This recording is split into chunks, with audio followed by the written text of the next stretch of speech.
Everyone welcome back to my YouTube channel keep learning.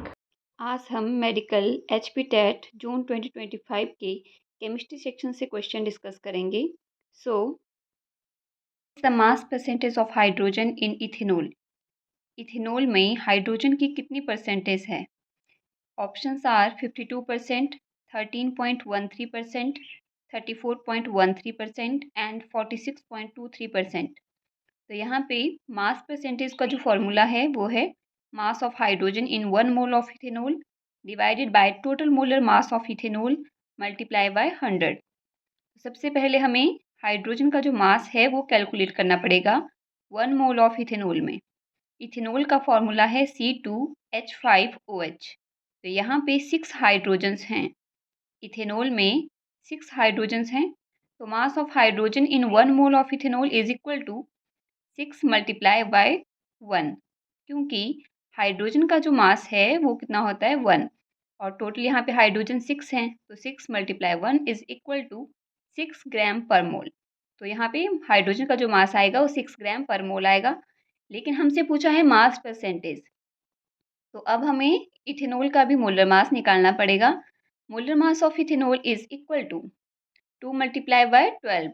12 यहाँ पे carbon का atomic mass है, प्लस 5 मल्टीप्लाई 1, 5 यहाँ पे hydrogen multiply 1 means atomic mass of hydrogen, plus 1 into 16। Oxygen 1 ही है इसीलिए 1 मल्टीप्लाई 16 मीन्स एटॉमिक मास जो है ऑक्सीजन का वो 16 होता है, प्लस 1 मल्टीप्लाई 1, ये हमने लास्ट वाली जो हाइड्रोजन है उसको अलग करके लिखा है 1 मल्टीप्लाई 1। आपको अच्छे से समझने के लिए अलग अलग ही लिखा है। आप इकट्ठा भी लिख सकते हैं 6 मल्टीप्लाई 1, क्योंकि 6 हाइड्रोजन्स हैं तो वैसे भी कर सकते हैं। तो यहाँ पे टोटल मोलर मास जो आएगा इथेनॉल का 46 ग्राम पर मोल।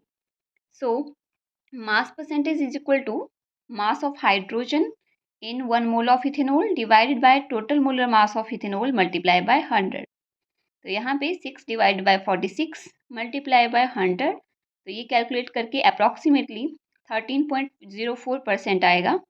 और क्योंकि यहाँ पे हमने जो एटॉमिक मासेस लिए हैं वो डायरेक्ट लिए हैं, डेसिमल में हैं कईयों के एटॉमिक मासेस, तो हमने उस तरीके से नहीं लिख के ईजी वे में 12 ही ले लिया है।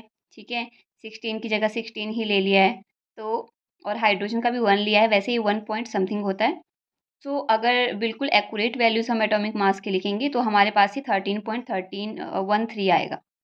ओके, तो यहाँ पे आप देख सकते हैं कि अगर आप एक्यूरेट एटॉमिक मास की वैल्यूज़ नहीं भी लेते हैं, अप्रॉक्स लेके चलते हैं, तब भी आंसर हमारे पास 13.04 आ रहा है।